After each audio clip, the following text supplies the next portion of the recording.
Good morning, everyone. And this morning, just one verse from the book of Revelation, chapter 3. And I was going through some notes of a class long ago and just came up with this theme of fellowship. And it's interesting, it's found in Revelation, chapter 3, and verse 20. And Christ is speaking here, and he says, "Behold, I stand at the door and knock.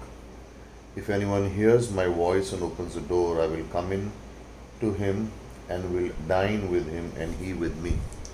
The word dine basically is fellowship. And it's interesting, because when you look at the verse, when you look at what Christ is saying, it's so much meaning. Laodicean church, we know this is in the last days, it's the Laodicean church age where there is a lot of lukewarmness.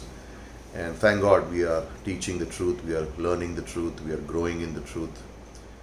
But the tendency to become lukewarm is there in this world. We can see that happen. And this is what Christ is saying. In this verse he says, I stand at the door. And I means Jesus. The word of God stands at the door and knocks. And anyone who hears my voice, and this is the voice of the word of God, where we hear it in a devotion like this, in a preaching, in a message, in a class, wherever, in a personal walk time with God, in reading. Anyone who opens the door, this is response. Out of curiosity, if someone's knocking at the door, who's at the door? I just open the door. I don't know, it's Christ. But this is, God is saying, even out of curiosity, if you open up the door, then I will come in. The word of God comes in and does what? Fellowship with him, dine with him, fellowship with him. Break bread with him, communion, have fellowship. And this is a beautiful picture of our daily walk with God. This is the fellowship that we desire. That every day, there is an opportunity where Christ is knocking at the door. The Word of God knocks at the door. Christ Himself knocks at the door of our heart and says, "If you open, then I will come in." Maybe you need me. Maybe you need me to come in. Maybe there are areas in your life which are like a dark room, and you don't allow anyone to come there. But let me come in. I am not going to barge in. I am not going to force myself in. I am going to come in if you open the door.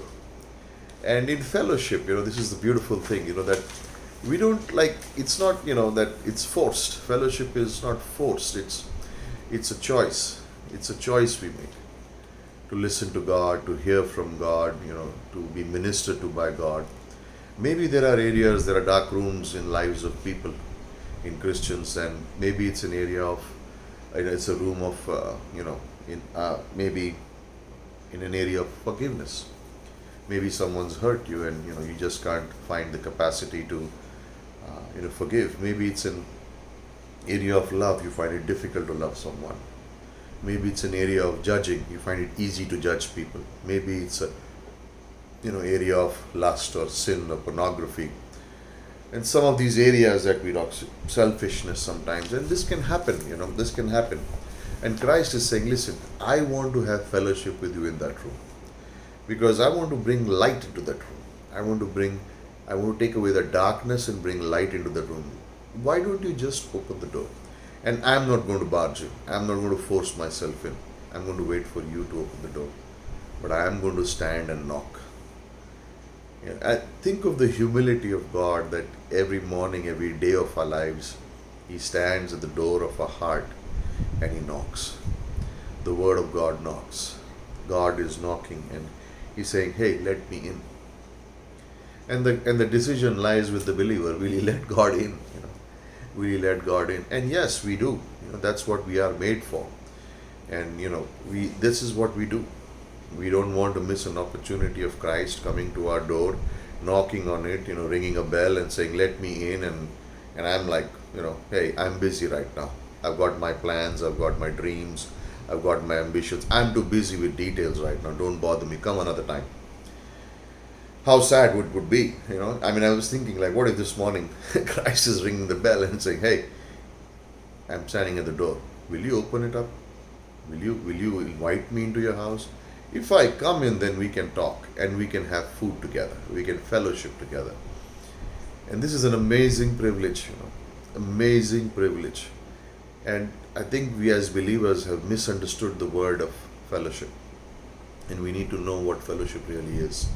It is inviting Christ every day to come in and let's talk, God. Let's have fellowship. Let's have fun. Let's listen, because He's standing at the door. And why? Because Christ can deliver us. He's the only one who can deliver us. He's the only one who can set us free from areas that nobody knows in our life. No one knows what's going on, but Christ can deliver you. Open the door and let Him come in. So many things can hinder our fellowship with God. And let's just, make a commitment to ourselves. This is what I was thinking. How about making a fresh commitment to God and saying, listen, God, if you are going to knock at the door, then I'm going to open it up. Because I desire fellowship with you. And Christ is saying, it's not an if. I'm going to knock at your door every day. And since I'm knocking, will you open up? And let's renew this fellowship. Let's renew this joy of allowing Christ to come into our life every day, not just once in a while, not just on a Sunday, but every day. Let Him come into our life and let's have fellowship with Him. Imagine how many houses did Jesus visit when He was here on the earth, Like, think about the homes that He went. And I was thinking, Nicodemus and Pharisees, and He would go to Martha and Mary. He was in homes. He was in homes of people all the time. What was He doing? Delivering, healing, speaking, ministering, having fellowship. And there were some who were not even concerned, who were not even bothered.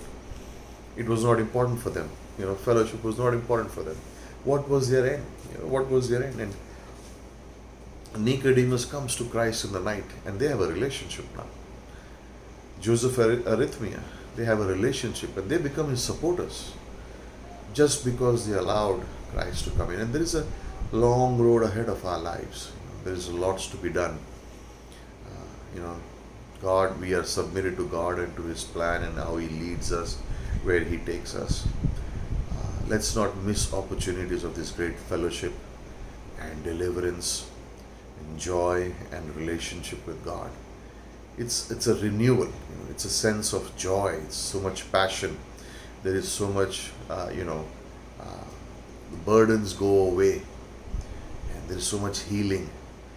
And God just ministers to us. He just said, if you just open the door, if you only just open the door, I am there. Let me come in and we can have fellowship, And, think like this, a service, a Bible college class. That's why Bible college is important, because it's not just a class for learning. It's a place where I draw closer to God. It's another opportunity in a classroom or in a service where God's knocking and He's saying, will you allow me in? Never come to Bible college, never come for church thinking I'm going to learn just here for learning. No, it's an opportunity to draw close to God. Think like this. You and I draw close to God, then someone else draws close to God, then someone else draws close to God. Imagine the fellowship that takes place when all of us draw close to God. What an amazing time we will have. And that's what we want to think about, fellowship with God. Submit to God, submit to His plans, body life, study, prayer, singing, worshiping, going out soul winning together, camps, picnics, all the time is opportunities to fellowship. All the opportunities to fellowship. Every aspect of our life, give it to God. Have a great day and a great week ahead. God bless you.